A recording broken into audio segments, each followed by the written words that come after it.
징계하시되 너그러이 하소서라는 제목으로 같이 하나님의 말씀을 나누겠습니다. 우상 숭배로 찌든 유다를 향한 하나님의 멸망의 계획은 확정적입니다. 이스라엘을 심판하시겠다고 하는 하나님의 계획은 이제는 더 이상 아무도 막을 수 없는 상태가 되었습니다. 그러기에 예레미야는 17절에 사방에서 군사로 포위되어 있는 애워싸인 자여, 예루살렘을 향해 그렇게 말하는 거죠. 내 짐꾸러미를 이 땅에서 꾸리라고 말합니다. 왜 짐을 꾸려야 됩니까? 그들이 멀리 이제 떠나가야 하기 때문에 그렇습니다. 멸망이 확정적이고 그들은 바벨론의 포로가 되어서 바벨론으로 끌려가야 되는 먼 길을 떠나야 하기 때문에 미리 짐을 싸라고 말합니다. 18절에 예레미야는 하나님의 말씀을 대언합니다. 하나님은 이번에는 가나안에 있는 백성들을 내던질 것이라고 말씀하십니다. 가나안 땅에서 쫓아내겠다는 말입니다. 그들을 괴롭게 하여 깨닫게 하겠다고 말씀합니다. 여러분, 뭘 깨닫게 하려고 하는 걸까요? 하나님이 결국에 참신이고 너희들이 섬기는 우상은 아무 힘과 효력도 없다는 것을 알게 해주시고 깨닫게 해주셔서 다시 하나님께 돌아오게 하시겠다고 말씀하시는 거죠. 그래서 이번에는 극약 처방을 쓰는 겁니다. 아예 가나안 땅에서 내쫓아 버리겠다는 것이죠.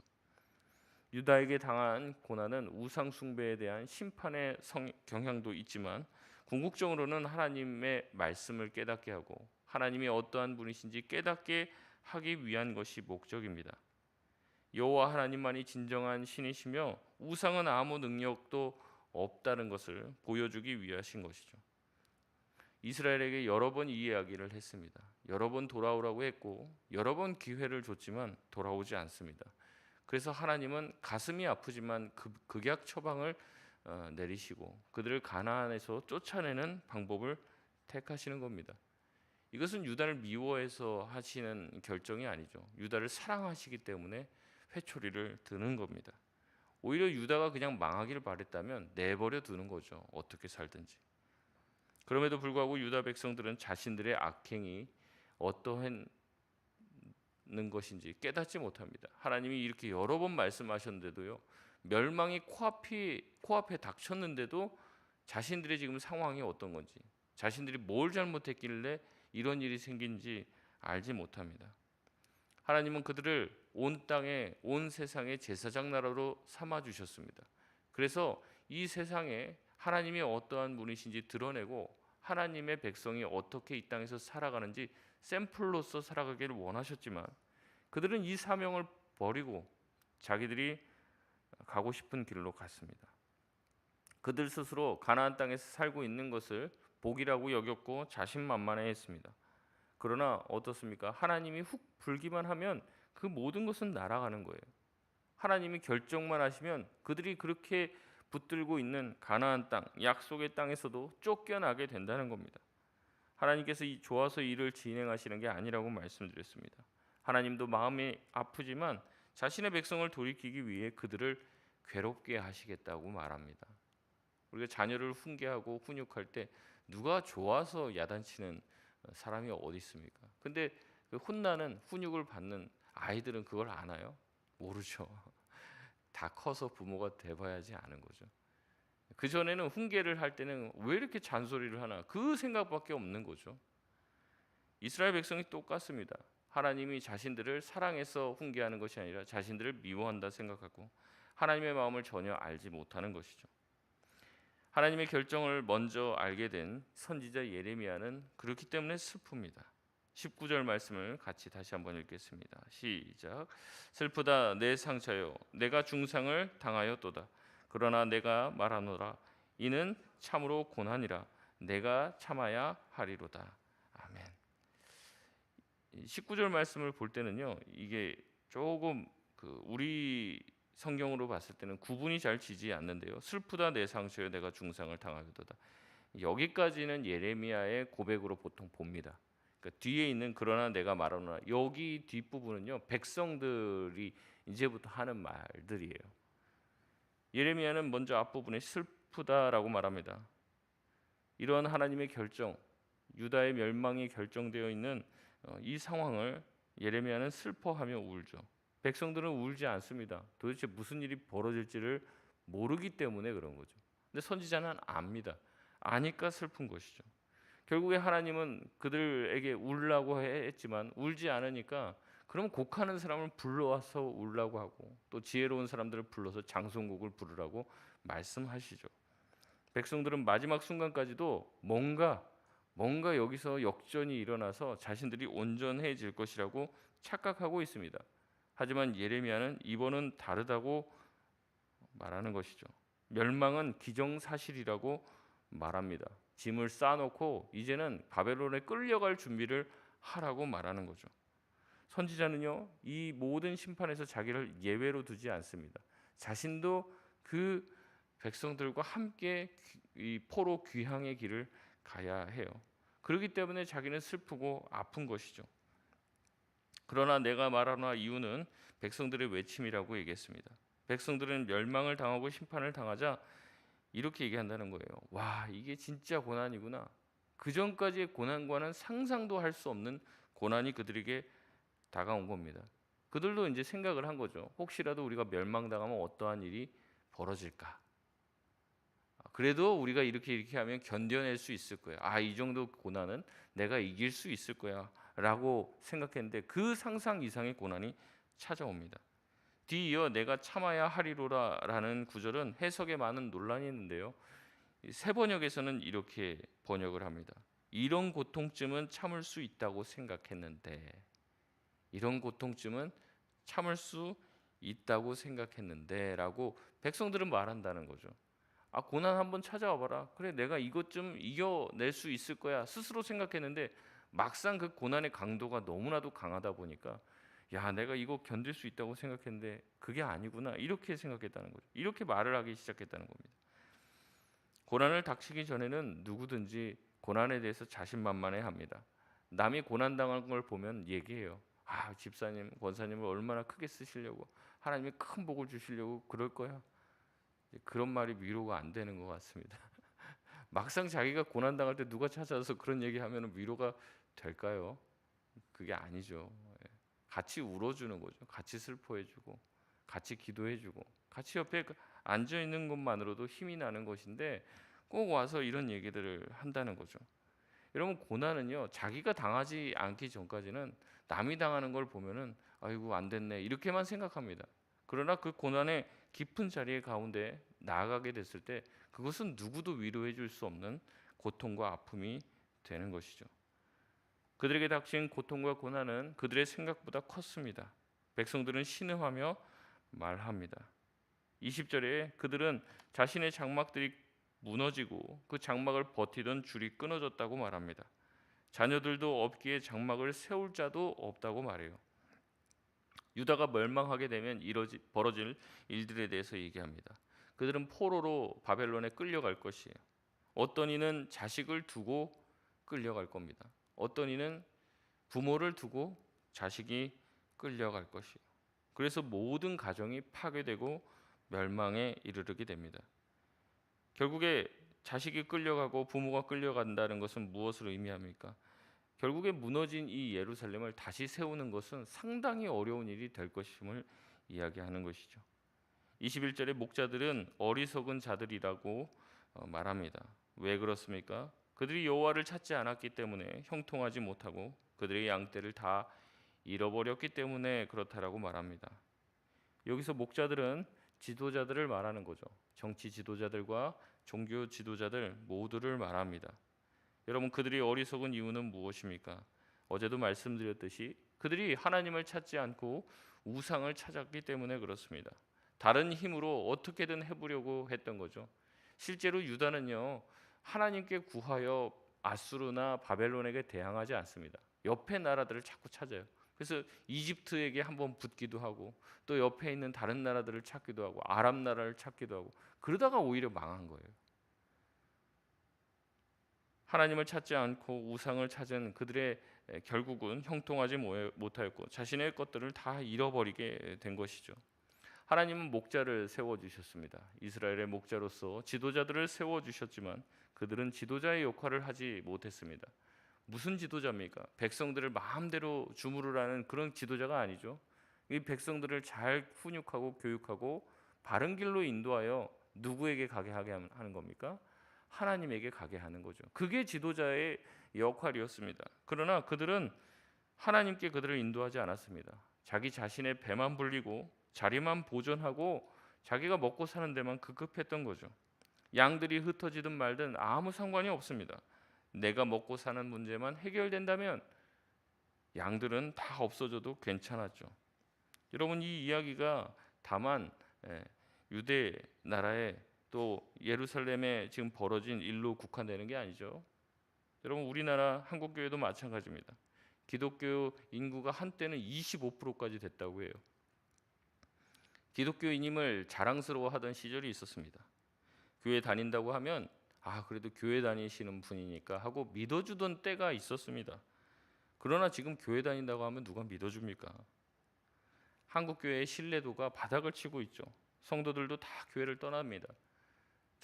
제가 정말 처음 부교육자 생활하고 부목사 생활하고 그때만 해도요, 아이들이나 청소년 애들 이렇게 부모님들이 교회를 안 다녀도 전화하거나 찾아가서 그래도 교회 보내셔야죠. 그러면 안 믿는 부모들이 그랬어요. 뭐라고 얘기하냐면 그래도 교회 가면 그래도 나쁜 건 아니고 좋은 거 많이 가르쳐 주시니까 교회는 보내겠다, 수련회는 보내겠다, 이렇게 보내줬단 말이에요.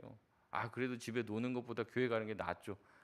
안 믿는 부모들이 그렇게 보냈어요. 그러다가 그 아이들 때문에 부모가 교회도 나오고 그랬단 말이죠. 근데 지금은 부모가 안 믿으면 교회를 안 보내요. 거의 대부분 그렇습니다. 안 믿는 가정에 있는 아이들이 먼저 교회 나오는 게 참으로 어려워졌어요. 오히려 걔네들이 친구 따라서 교회 간다고 하면 교회 가지 못하게 막습니다. 옛날처럼 그냥 믿음이나 이런 걸로 핍박하는 게 아니라 교회가 나쁜 곳이라고 하는 인상이 있는 거예요. 교회 가서 좋은 거 배울 게 하나도 없다, 이렇게 생각을 한다는 거죠. 그 시절이 됐습니다. 여러분, 누구의 문제입니까? 어디에 문제가 생겼습니까? 제가 바라보기에는 가장 먼저는 목자의 문제입니다. 누가 봐도 아닌 짓을 하는 목자들이 참으로 많죠. 그럼에도 그들이 그런 일들을 할 수 있는 것은 그런 분들을 추종하는 세력들이 있습니다. 그 세력과 야합하여 정말 어떻게 보면 세상에서도 일어나지 못할 짓이 교회에서 일어나는 거죠. 그런 목자들의 악행 때문에 떠나가는 영혼들이 수없이 많습니다. 그럼에도 그들은 그것에 신경 쓰지 않습니다. 자기 자리만 보존하면 돼요. 자기를 떠받들 수 있는 성도들만 있다면 뻔뻔하게 그 자리에 앉아 있는 것이죠. 저도 늘 질문합니다. 제가 목자로서의 역할을 잘 하고 있는가? 하나님께서 맡겨주신 영혼들을 정말로 바른 길로 인도하기 위해서 애쓰고 있는가? 마지막 날에 하나님께서 저와 여러분에게 물으신다면 우리가 무엇라 답할 수 있겠습니까?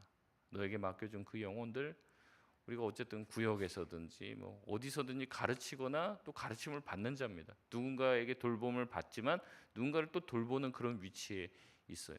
나에게 맡겨주신 자녀들, 나에게 맡겨주신 그 영혼들, 정말로 그들을 여호와께 잘 이끌고 있는 목자로서의 역할을 잘 감당하고 있냐는 것이죠. 하나님은 그 일을 위해서 목자들을 세웠지만 그들은 그 일에 실패했습니다.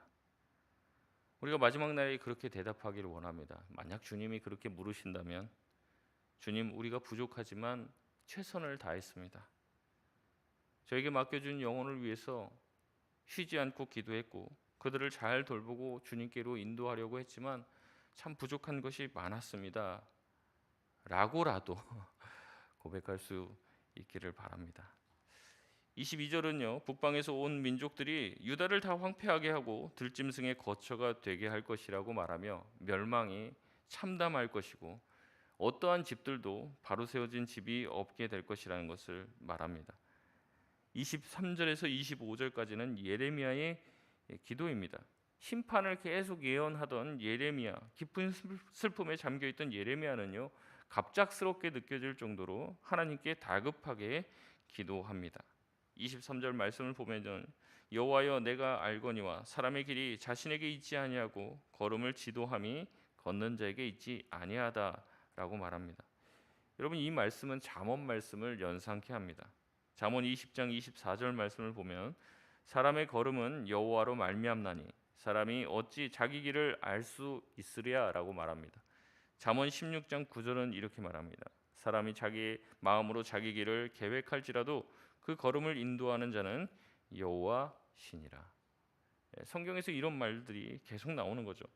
예레미야는 이 모든 일이 하나님의 뜻과 계획을 따라 이루어짐을 선포하는 것입니다. 그러면서 하나님께 이렇게 청원합니다. 24절 말씀 우리 같이 읽겠습니다. 시작. 여호와여 나를 징계하옵시되 너그러이 하시고 진노로 하지 마옵소서. 주께서 내가 없어지게 하실까 두려워하나이다. 아멘. 예레미야의 청원입니다. 예레미야는요 징계를 멈춰달라고 하지 않습니다. 징계는 결정된 것이기 때문에 징계를 돌이킬 수는 없어요. 하지만 징계를 너그러이 해주시길 요청합니다. 징계하시되 진노를 퍼붓지는 말아달라고 합니다. 하나님의 진노 앞에 설 자가 아무도 없기 때문에 하나님의 진노가 자신들에게 부어지면 예레미야는 자신이 없어질지도 모른다라고 하나님께 진노를 약하게 해달라고, 진노의 강도를 낮춰달라고 요구합니다. 예레미야 혼자만 살겠다고 이런 이야기를 하는 게 아니죠. 예레미야는 지금 자기 백성들과 한 배를 탄 운명입니다. 백성들을 생각하여 자신을 봐서라도 하나님 내가 없어질지도 모르니까, 내가 없어지면 하나님의 말씀을 누가 대언하겠습니까? 내가 없어질지도 모르니까 이 진노의 징계의 강도를 낮춰주시고 진노는 쏟아붓지 말아달라고 요청하는 것입니다. 예레미야는 주님의 분노는 자신이 아닌 다른 이들에게 부으라고 요청합니다. 이방 사람과 주의 이름으로 기도하지 않은 족속들에게 부으라고 요청합니다. 왜 그렇습니까? 지금 이방 민족들은요 하나님의 도구가 된 것이에요. 지금 이스라엘 백성들을 징계하기 위한 도구로서 이방 민족들을 하나님이 쓰시는데 이 이방 민족들이 정도를 넘는 거죠. 그래서 아주 잔인한 방법으로, 아주 험악한 방법으로 이스라엘 백성들을 강하게 치고 하나님의 땅을 모욕을 하는 겁니다. 그들 또한 그들이 저지른 그 악행으로 인하여 심판의 대상이 될 것임을 이야기하는 것이죠. 그래서 하나님의 진노를 그들에게 부어달라고 말합니다. 말씀을 마치겠습니다. 예레미야는요 선지자로서 백성과 하나님 사이의 가교 역할을 합니다. 하나님의 말씀을 받아서 백성들에게 하나님의 말씀을 선포하죠. 근데 그게 좋은 메시지가 아닙니다. 멸망의 메시지이기 때문에 이 백성들이 예레미야를 좋아하지를 않아요. 근데 또 예레미야는 하나님께 가서 무슨 얘기를 합니까? 백성들을 위한 탄원을 하는 거예요. 이 중간에서의 그 역할을 하는 거죠. 어떻게 보면 하나님 입장에서는 그 백성들을 막 어떻게든 막 벌하려고 하는데 막 예레미야는 그러지 말라고 바지끄덩이를 막 붙잡고 있고, 백성들에 가서는 하나님의 말씀을 전하는데 또 백성들은 막 아우성치면서 왜 그렇게 부정적인 메시지를 자꾸 전하냐고 이렇게 얘기하는 거죠. 예레미야는 이 사이에 끼어 있습니다. 누가 둘이 싸우면요 이거 중재하는 게 참 어려워요. 이쪽 사람 얘기 들으면서 다 듣고 나서 그래도 이 반대편 사람들 얘기를 듣고 와갖고 그래도 이 사람이 이렇게 생각할 수 있지 않냐 얘기하면 왜 너는 내 편 안 들고 남편 들어주냐. 그럼 이쪽 갖고는 또 이 사람 얘기를 들어주면서 야 상대방이 또 이렇게 생각할 수도 있지 않냐 그러면 아니 넌 도대체 누구 편이냐고. 그래서 이 중간에서 뭔가를 중재하는 역할이 참 쉽지 않은데 이 역할이 예레미야의 역할이었어요. 예레미야는 이 역할을 최선을 다해서 합니다. 하지만 예레미야의 말을 듣고 백성들이 바뀝니까? 안 바뀌어요.